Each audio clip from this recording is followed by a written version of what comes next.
Gaji Alan itu kan sudah cukup. Jadi saran ibu, kamu berhenti deh kerja. Nadia itu udah berhenti kerja setahun. Masa sih? Cepet deh bawa Nadia ke dokter. Sulit hamil itu masalahnya banyak. Sel sperma bapak geraknya lambat ya. Tapi kenapa kamu nggak sekalian periksa? Ya kan nggak semua ucapan dokter harus kita ikutin kata per kata. Satu-satu lah. Lo kalau nggak percaya ngapain kita kesana? Udah deh. Perah. Kalau kamu ogah-ogahan sekalian aja nggak usah balik ke sana lagi. Sekarang bapak duduk. Saya takut. Saya dulu bandel. Dan sampai sekarang istri saya belum hamil. Makanya kalau hasil tesnya keluar, ya kamu pasti kenal orang laboratorium kan? Kamu kasih ke saya dulu. Jangan langsung ke dokter. Dan yang baca hasilnya kan dokter.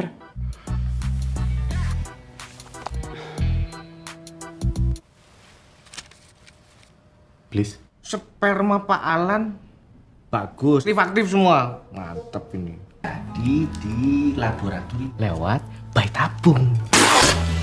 Dok, maaf dok. Maaf, gimana nih? Istri saya langsung setuju. Sayang. Pak, udah dulu ya. Ada ibu nyariin. Nah ini si orang udah gede aja. Kembar, Dok. Iya kembar. Kembar. Jadi gimana caranya? Kalau dapet sperma yang bagus, kayaknya nggak pakai sperma kamu. Ini dok, ini orang yang nuduh saya dok. Kenapa sih? Halo? Ya. Di mana itu kejadiannya? Tapi sebenarnya Din, kamu jujur ya. Kamu jujur. Yang Pak Atar kamu kasih ke Ibu Alan gitu.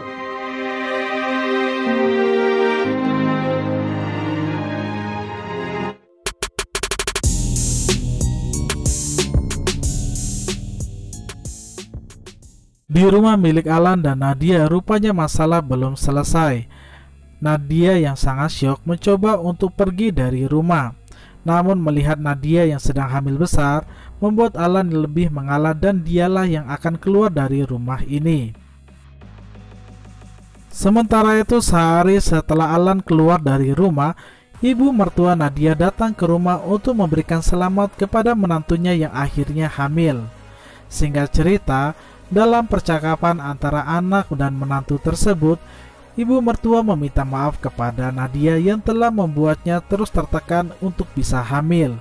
Kondisi seperti inilah yang kemudian membuat Nadia menjadi luluh. Singkat cerita, keduanya kemudian saling berbicara. Mengetahui Alan tidak berada di rumah membuat ibu mertua menjadi sangat marah.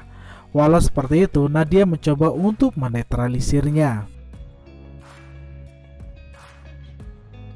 Sementara itu di tempat lain, Atar dan Kayla tidak ingin berlarut dengan masalah yang baru saja mereka lewati.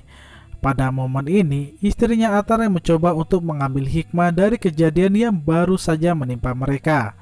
Di mana dengan wajah penuh senyuman dia mengatakan bahwa ini adalah mungkin jalan Tuhan yang diberikan kepada mereka dengan memberikan seorang anak namun lewat rahim orang lain. Apa kamu harus menikah lagi dengan orang lain? Dan benar saja, keesokan harinya Kayla memberanikan diri untuk bertemu dengan Nadia di klinik Dr. Sanjaya saat Nadia sedang periksa kandungan. Pada momen ini, Kayla dengan penuh perhatian menanyakan kabar Nadia dan janin yang sedang dikandungnya. Tidak hanya itu, dia juga memberikan motivasi dan dorongan kepada suaminya yang sebenarnya sedang syok atas peristiwa yang baru saja mereka hadapi. Dia pun mencoba memberikan alternatif dan solusi kepada suaminya untuk berkunjung ke rumah Nadia melihat janin yang sedang dikandungnya yang sebenarnya tidak lain itu adalah anak dari sahabatnya yang dulu pernah sama-sama dia kuliah. Langsung kesini ketemu Nadia. Apaan sih? Sementara itu di tempat terpisah, Alan sedang melakukan meeting dengan seorang klien di sebuah hotel. Pada momen ini, klien tersebut rupanya membawa seorang anak, di mana anak tersebut tidak lain adalah anak dari mereka. Namun Alan sangat heran kenapa anak tersebut sangat berbeda dengan wajah ayah dan ibunya. Singkat cerita, klien ini pun menjelaskan bahwa anak yang memeluk dirinya tersebut tidak lain adalah anak yang baru yang dia adopsi beberapa tahun yang lalu. Mendengar hal ini kemudian membuat Alan semakin sadar diri bahwa dia harus memperbaiki hubungannya bersama Nadia. Gue masih pergi, Ti. Setelah termotivasi oleh kata-kata dari kliennya tersebut, membuat Alan ingin memperbaiki hubungannya bersama sang istri. Dia pun datang kembali ke rumah dan memberikan sebuah bunga untuk istrinya. Namun dengan perasaan yang masih kecewa, marah, dan jengkel, Nadia masih enggan untuk menerima bunga dari Alan. Walau seperti itu, Alan masih terus mengirimkan bunga kepada Nadia. Di tempat lain, Nadia walaupun tidak bersama Alan, masih rutin memeriksakan kandungannya bersama Attar dan istrinya. Mereka terlihat senang melihat kandungan milik Nadia yang berisi anak kembar dalam kondisi sehat. Halo? Adegan kemudian berganti saat Alan menerima telepon dari Attar.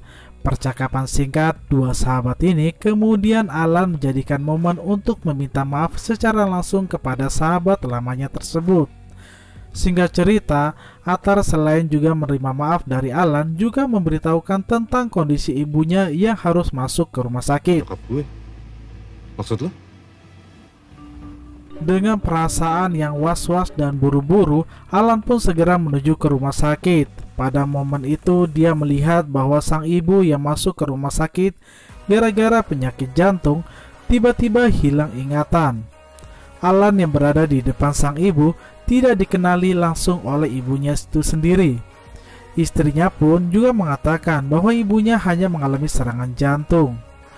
Rupanya, adegan yang dilakukan oleh ibunya ini adalah bagian dari prank yang sudah dia buat bersama sahabatnya yakni Attar dan Kayla demi bisa mempertemukan Alan dan Nadia yang sudah lama tidak berkomunikasi. Cara untuk mempertemukan kalian.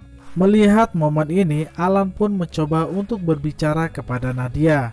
Namun sayangnya tiba-tiba Nadia merasa mules dan hendak akan melakukan persalinan. Singkat cerita, dengan melakukan operasi demi menyelamatkan ibu dan anak, akhirnya semua berjalan dengan lancar. Anak kembar mereka lahir dengan selamat, begitu juga dengan sang ibu. Pada momen ini, dengan perasaan penuh haru dan sedih, Alan meminta maaf dan menyesal atas apa yang telah terjadi. Dia mengatakan bahwa dia ingin melakukan yang terbaik demi keluarganya agar bisa bersatu kembali. Salah. Kita sebagai masyarakat. Dan setelah mendengar kata-kata penyesalan dari sang suami, Nadia pun memaafkan sang suami. Dengan penuh haru, keduanya saling berpelukan. Selamat ya. Dan saat kedua anak kembar mereka dipertemukan dengan ibunya, Alan kemudian berbicara kepada Nadia untuk melakukan sesuatu demi bisa membahagiakan Attar dan Kayla yang sebenarnya juga adalah orang tua dari bayi kembar yang dikandung oleh Nadia. Dan pada akhirnya pilihan yang terbaik pun mereka ambil, di mana anak kembar yang dilahirkan oleh Nadia dibesarkan bersama oleh mereka berempat. Attar, Kayla, Alan, dan Nadia adalah orang tua bagi anak kembar yang dilahirkan oleh Nadia. Sebuah akhir cerita yang sangat indah. Terima kasih untuk kalian yang sudah menonton review jalan cerita pada episode kali ini. Semoga kalian betah dan sampai jumpa di episode selanjutnya.